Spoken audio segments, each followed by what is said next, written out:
Davenport! Well, you are to present yourself to us at once, whereby you will be delivered to Father McCarthy for questioning in regards to your ungodly deeds.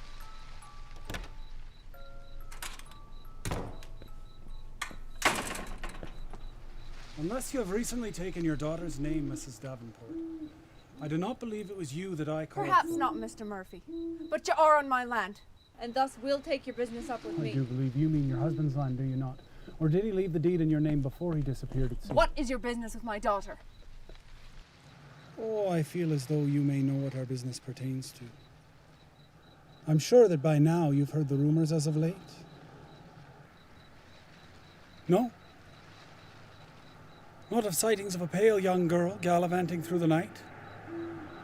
The livestock from Mr. Ryan's farm that have been found, slaughtered and discarded in the forest surrounding town?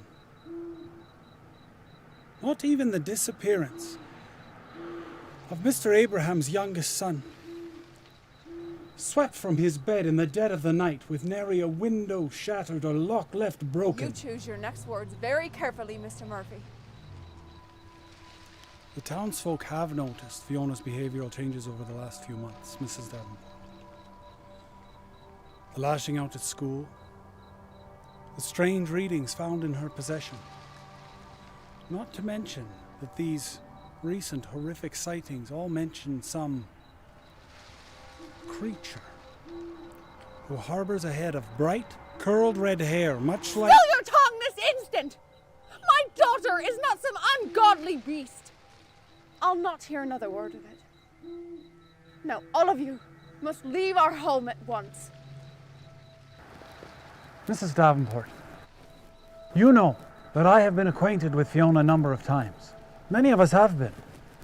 We are aware on how highly the sisters of the church speak of her, her peers as well.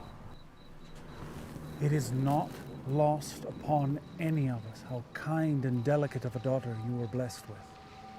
Much like yourself, I do not wish to believe that your daughter has fallen victim to some kind of unspeakable darkness. If there is even the slightest chance that such a foul atrocity has occurred to your sweet Fiona, I ask that you allow us inside to speak with her and bring her before Father McCarthy. It may be the only way to save her, both from herself and from those who may wish harm upon her. There is nothing to save her from. There is nothing she has done to anyone. Nothing that no unholy act that a girl as sweet as her has ever committed. Now I'll ask you only once more, Mr. Murphy. Leave my home and my land. Leave my child and I in peace, and do not disturb us with such nonsense again. You are either willfully ignorant, Mrs. Davenport, or completely blind to the reality of the situation, regardless of which it ultimately matters not. What are you doing? I told you to leave us in peace! Unfortunately, that is not a request I can take into consideration, Mrs. Davenport. Not when the fate of all of our town's denizens may be at risk. Do not worry, we will not harm your daughter, if it is not required. Let me go! Leave my house! Do not touch my child!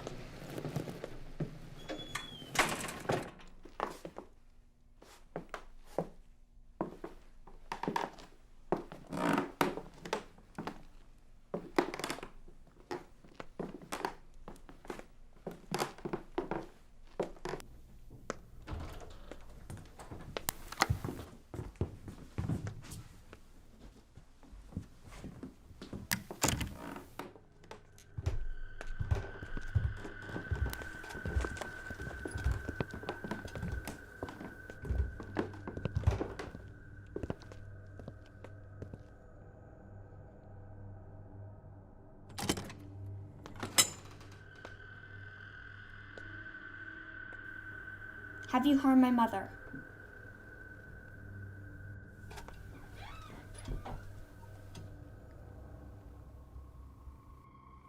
No, nor do we intend to. We're here for you. By orders of the Church Alba. Have you come to harm me? Oh, I'd very much like it not to come to that.